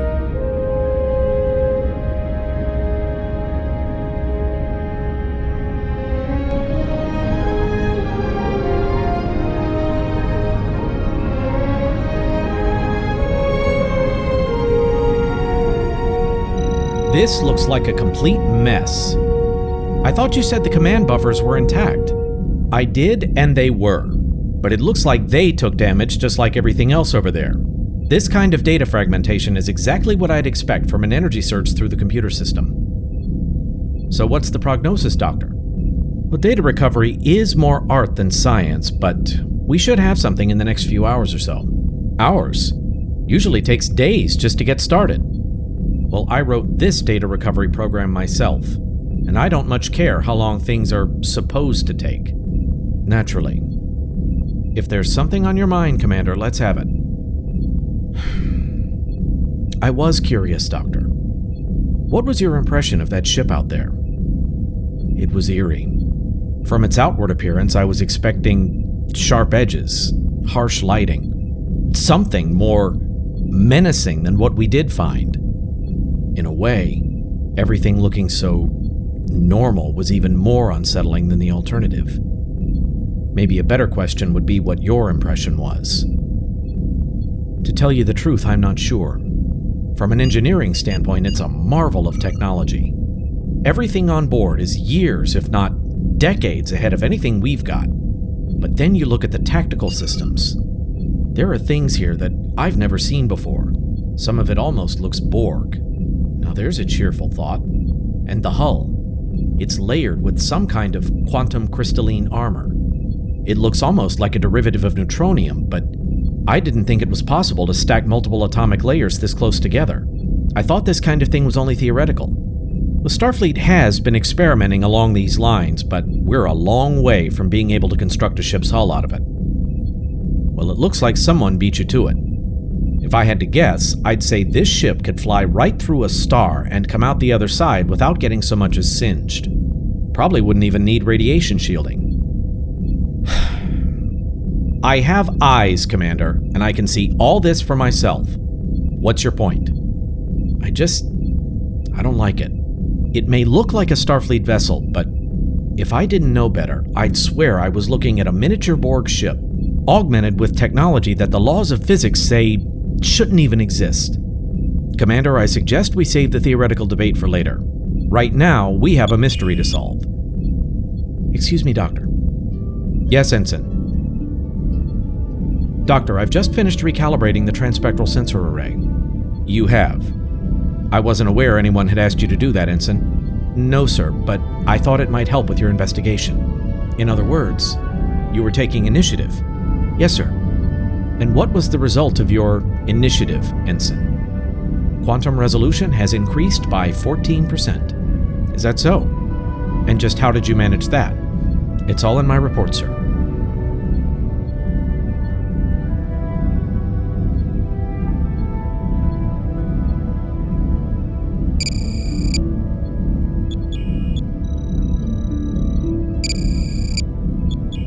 This should help with our analysis of space-time in this region. Ensign, inform operations that I want a fresh set of transpectral sensor scans of the area. Then I want a comparative analysis with the data we collected when we first arrived. Aye, sir.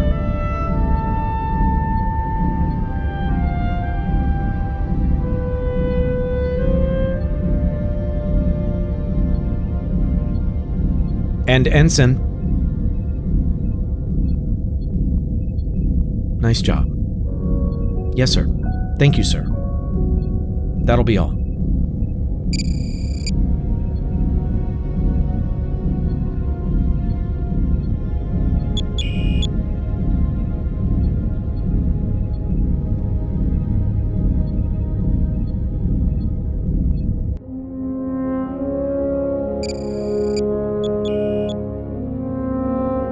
Bridge to Captain Reyf.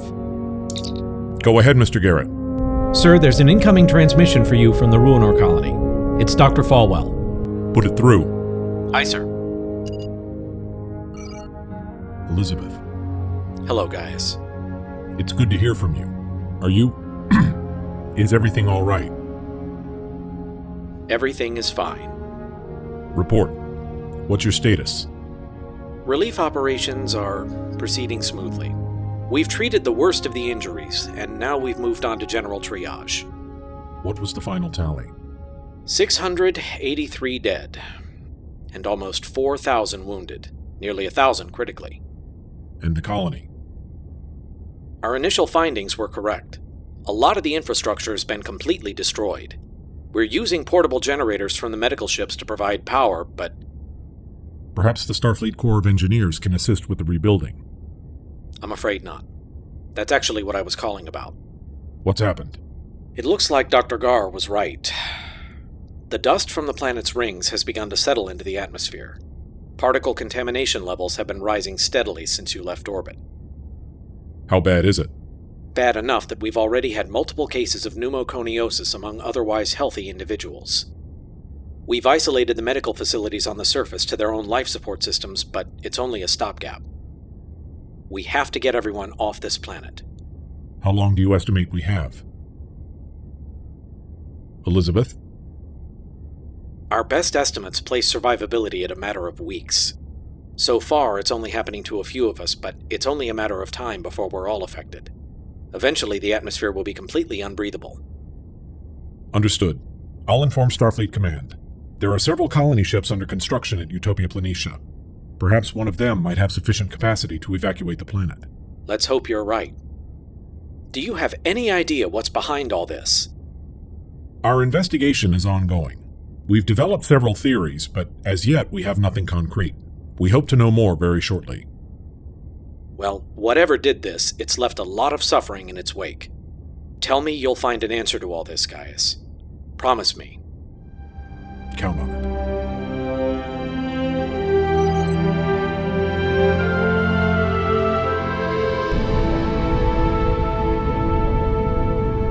Information retrieved from the Mark II's computers has at least partially corroborated my counterpart's story. Navigational logs confirm that the ship was in Sector 001 the day of the first Borg invasion in 2367. You still don't sound convinced. You should never doubt what nobody is sure about, Lieutenant. In any case, I also recovered visual records that confirm it was in close proximity to the Borg ship for an extended period, among other things. Let's see it. I thought you'd never ask. I did the best I could, but there wasn't a lot to work with. Understood. Proceed.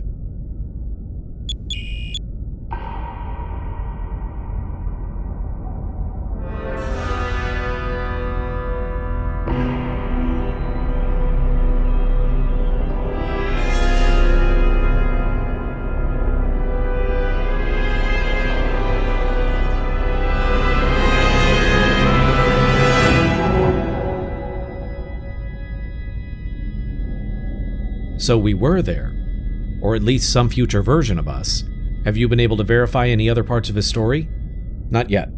We sent probes to both the Beta Reticuli system and to Beta Stromgren, but there's no sign of an underground laboratory or what he described as a starship replicator in either location. Hard to imagine anything that could replicate a whole starship. I'd give a lot for a look at it if it was real. Oh, it's real. That oddity in the molecular structure that I noticed aboard the Mark II is consistent with matter replication, but on a scale far beyond anything I've ever seen. In any case, between information from the computer and listening to my counterpart's story, I've been able to reconstruct the sequence of events that led up to where and when we are, and there's a lot more to it than we thought. It all started here, when another of my counterparts opened Pandora's box and began experimenting with time travel. And, as tends to happen when you start messing around with time, something went wrong, and instead of being sent back a few years like he'd planned, he was thrown back decades, giving us the first alternate timeline. The radiation almost killed him, and he spent years recuperating. Then some kind of accident in Sector 585 caused that entire timeline to collapse in on itself, altering history again. Then that timeline continued until late 2399, which is when things get complicated. You mean they weren't complicated already? I'll ignore that. According to my counterpart, there was some kind of temporal disaster that annihilated space-time in 2399, leading our future selves to come back in time to repair the damage. That led them here, back to 2378. Then, for reasons which aren't entirely clear, they went back even further, and ended up in 2367 on the eve of the first Borg invasion of Earth, right after Wolf 359. Then they returned to their present, and for all we know, they lived happily ever after. Whatever happened, it's likely that in preventing the temporal disaster, they created yet another alternate timeline. That can't be right. Can it? Is one of those timelines ours? History's been altered so many times, there's no way to be sure. For all I know, this could be just one branching history among dozens. Or this could be the timeline that was supposed to happen if it hadn't been for all this. I hate temporal mechanics. Forgive me, Doctor, but you neglected to answer the question. Do you have some theory, any theory, about where and when we are in relation to all that? The likeliest explanation, based on what we know, is that we are here. But as to whether this now is the correct one or not, I can't say. I'm not certain any of us could make that determination. The flow of time itself hangs in the balance. Even Asimov wouldn't touch this one. What's the responsible thing to do here? Keep it from happening again, for a start. Well, whatever our course of action, we need more information about what's happened to make an ethical choice. Maybe our guest could shed some light on things. Doctor, how is the patient? Please activate monitor input 47, your emergency medical holographic channel. Of course. Thank you. You know, Captain, if it's your intention that I contribute, you really should include me from the start. I'll take that under advisement, Doctor. Report. The patient is recovering nicely. At the moment, he's resting comfortably, but he's expressed a desire to assist with the investigation. He says he's anxious to uncover what happened and begin looking for a way back to where he belongs. Have you made any progress with the analysis of his DNA? Not so far. Every test I run yields the same result. Massive DNA fragmentation, with badly misaligned base pair sequences as far as the microscopic eye can see. I'm no closer to understanding the phenomenon or how to reverse it. Have you discovered anything of note? Anything anomalous? There are traces of synthetic materials in his blood and several major organs that I haven't been able to account for. Perhaps a submolecular scan might reveal something. Make it so, Doctor. In the meantime, Merv, I want you to take an engineering detail back to the Mark II and attempt to get the main computer online. If there is an answer to all this, it's likely to be found there. Aye, sir. That'll be all.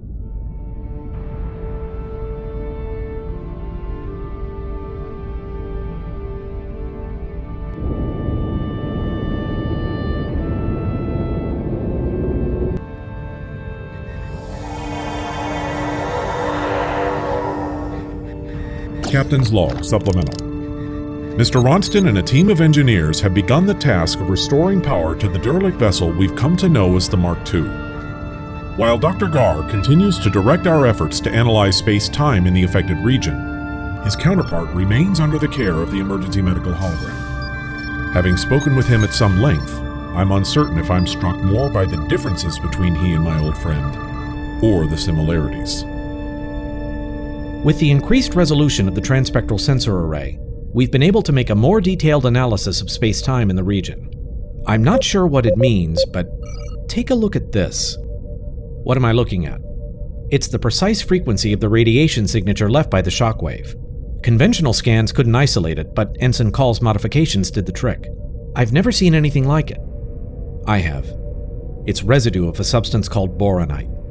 Boronite. It's a rare transperiodic element, exponentially more powerful than dilithium, but also proportionally unstable. Then what were they doing with it? Using it as a power source. No wonder space-time was torn apart the way it was. I don't understand, sir. That's because you don't know what boronite can be used to synthesize. This whole thing is starting to make sense. Sir? This is the emergency holographic doctor speaking. Dr. Garr, please respond. Garr here, go ahead. My patient is awake and requesting to speak with you. Please report to sickbay at once. I'm on my way, Doctor. Carry on, Mr. Garrett.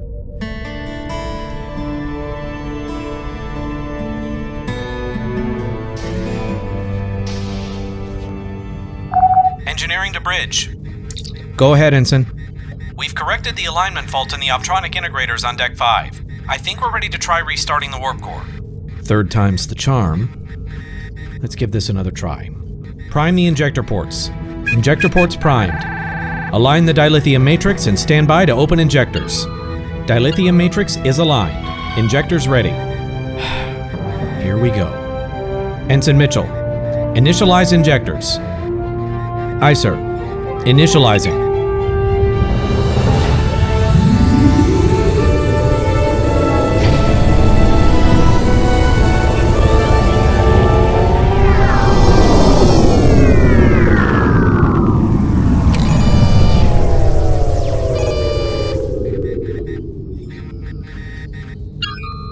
have to be missing something, but I don't see what it could be.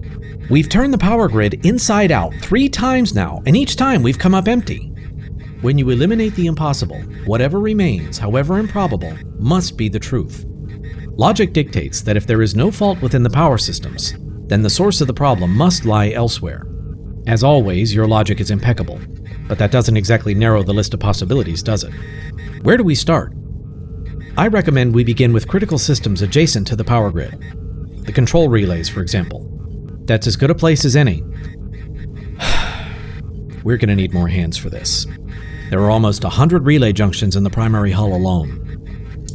Ronston to damage control teams Delta and Gamma. Report to the Mark II on the double. We've got work to do. Aye, sir.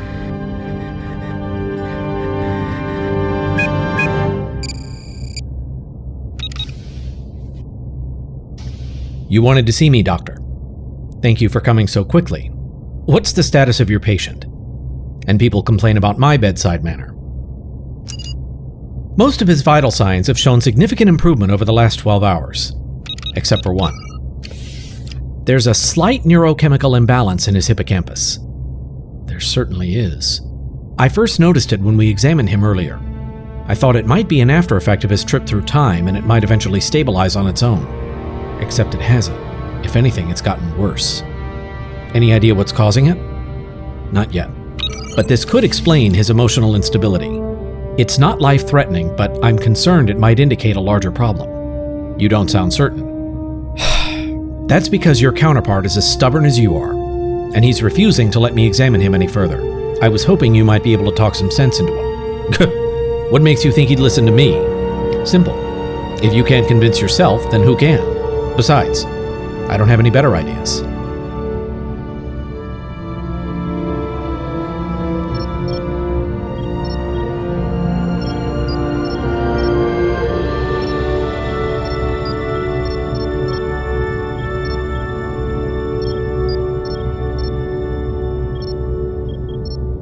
I was beginning to think you'd forgotten I was here. I'm the chief science officer aboard this ship, and we are in the middle of a major investigation. I can't just lie around and watch while others work, much as I'm sure you'd like to. The EMH tells me you're refusing to let it continue to treat you. As if you can't empathize. Fair enough. I didn't really want to talk about the EMH anyway. Then what? We've sent an engineering team over to your ship, and they're working to restore power. So I have a little time. Why don't we talk about the past?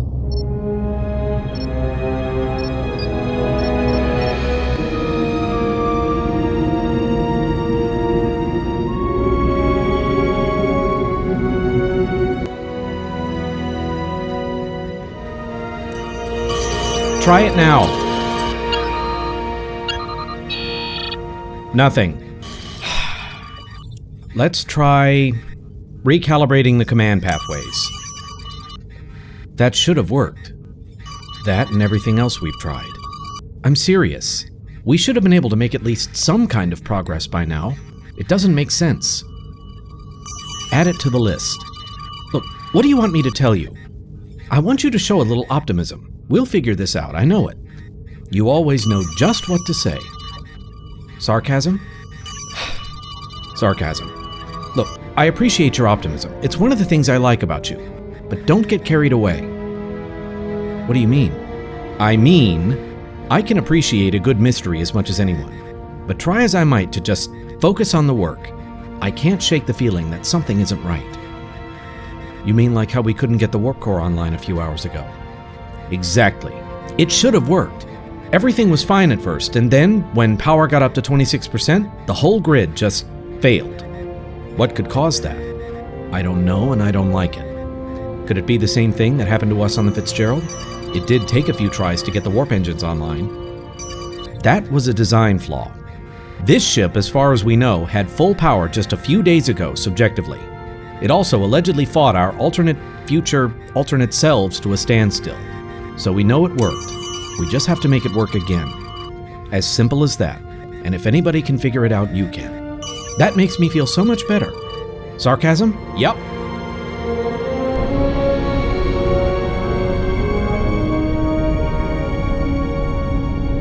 A duplicate starship?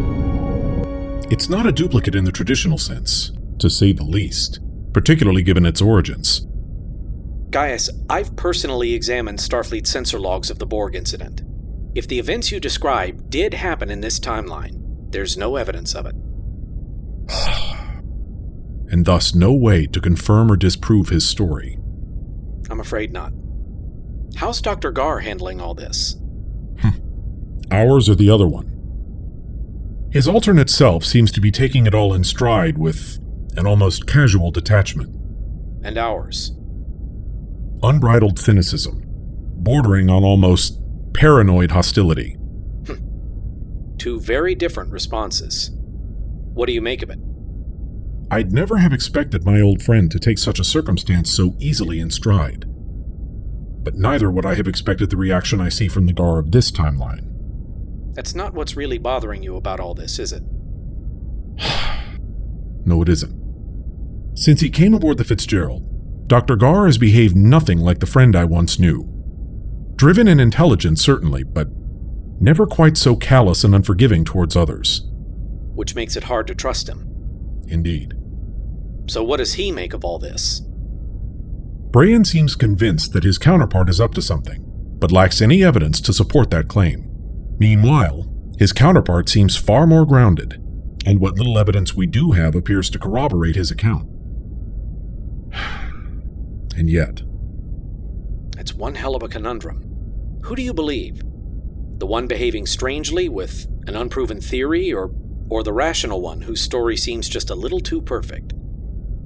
Indeed. Admiral, what about the Ruinore survivors? Can we do anything for them? As of this morning, there are 6 colony ships at Utopia Planitia within a month of completion. But the yard superintendent is confident that at least one can be operational by the end of the week. That's cutting it awfully close. Is there no alternative? I wish there were. It would take 100 ships like the Fitzgerald to get all those people to safety, and we just don't have that many to spare. Then we'll have to hope that what we do have will be enough. Agreed. In the meantime, keep me advised of your progress. Thornton out.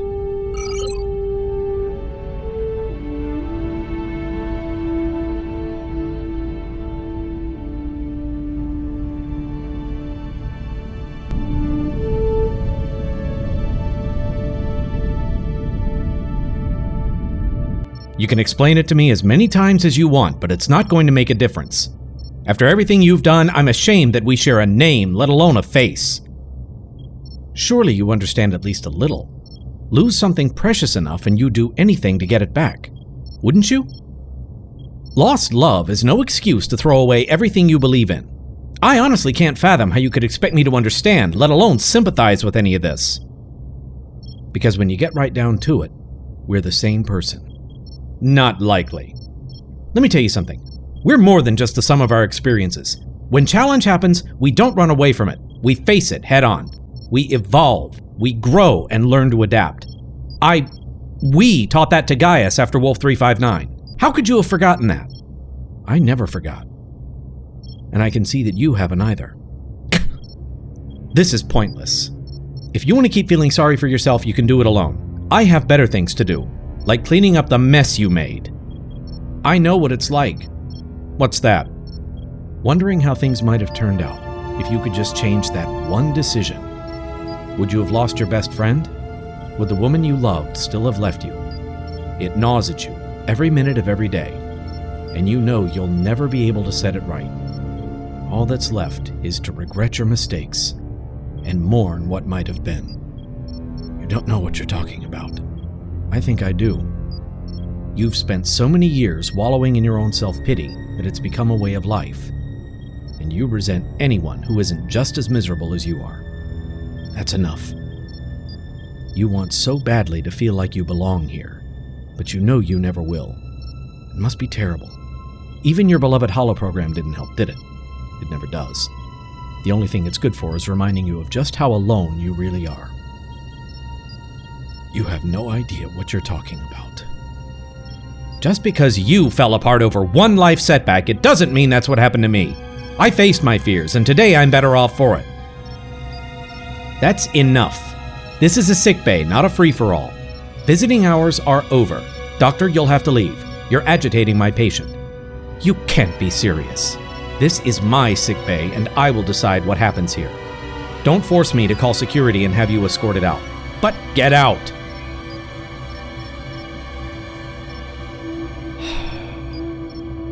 If you'll excuse me.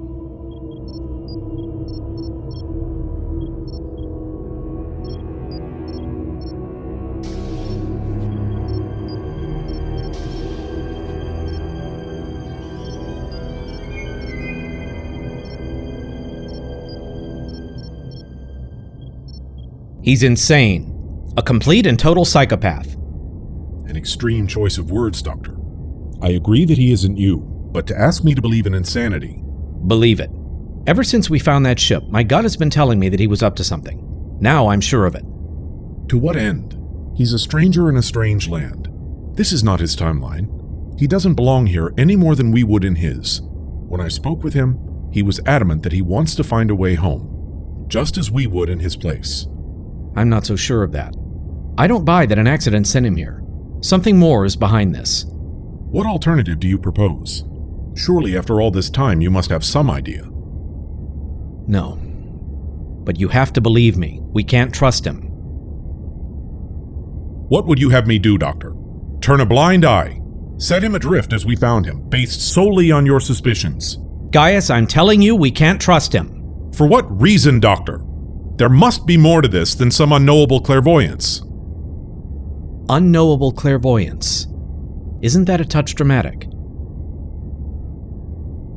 In my own conversations with him, I saw nothing which might corroborate your suspicions. Then maybe you weren't seeing the whole picture. Or maybe you saw what you wanted to see. Meaning what? Gaius, you've always been one to try to see the best in others. You want to believe that everyone lives up to the same noble standards as you do. But sometimes... Go on. Sometimes you won't admit to yourself that others fall short. You see people as they could be, but not as they are. Are we discussing your counterpart? Or yourself, Doctor? I've spent the last 20 years trying to do the right thing.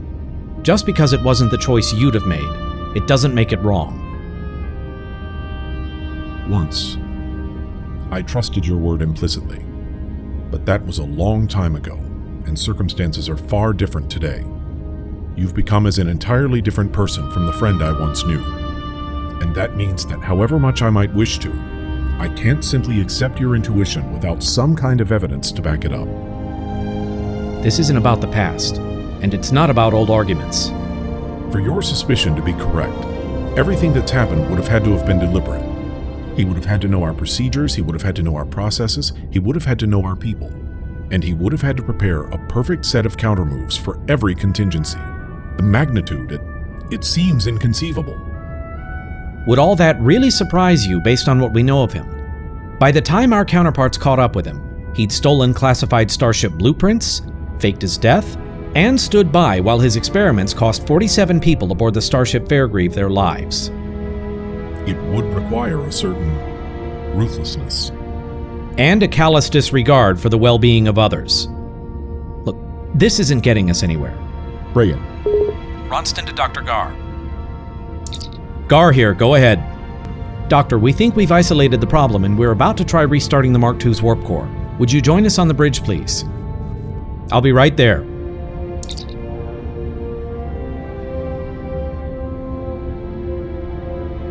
I don't know what's gotten into you, and I can't imagine what my counterpart might have said to make you trust his word over mine. But if it's proof you want, it's proof you'll get.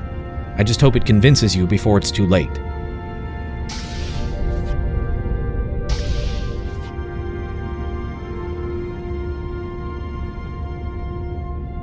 Dismissed.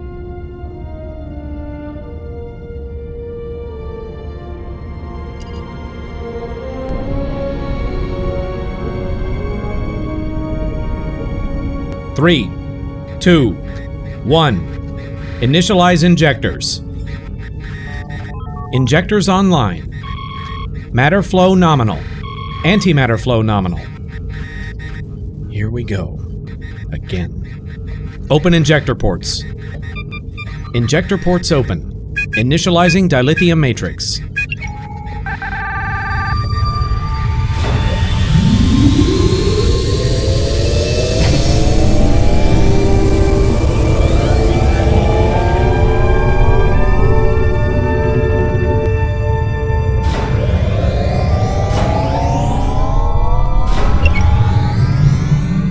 We have main power.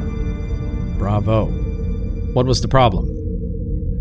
One of the bioneural gel packs in the engineering computer was malfunctioning.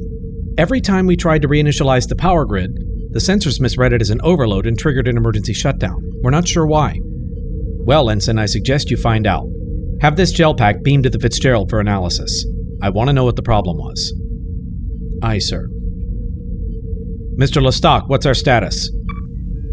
Main power is holding at 53% of nominal. Life support, replicators, communications, and sensors are functioning normally. Propulsion, tactical, and transporters remain inoperative. Why am I not surprised? Well, at least the computer's back online. Maybe now we'll start getting answers. Perhaps not, Doctor. I beg your pardon. It appears that although the operating system is intact, the library computer remains inaccessible. Ship's records are unavailable. Of course they are. Damage we missed? It's possible. But what? Anything that could have disrupted the memory core to that extent should have affected the operating system as well. It does seem convenient, doesn't it? You know what they say about coincidences. The less likely a coincidence, the less likely it is a coincidence. Computer, begin a level 1 diagnostic of all data storage systems aboard this vessel. Route current status to bridge station Alpha 47. Acknowledged. Diagnostic in progress. Why'd you do that? If the system's damaged, diagnostics might not be reliable. Exactly. Which is why we are going to run diagnostics of our own. See to it, Commander. Where are you going? To solve a mystery of my own. You have the bridge.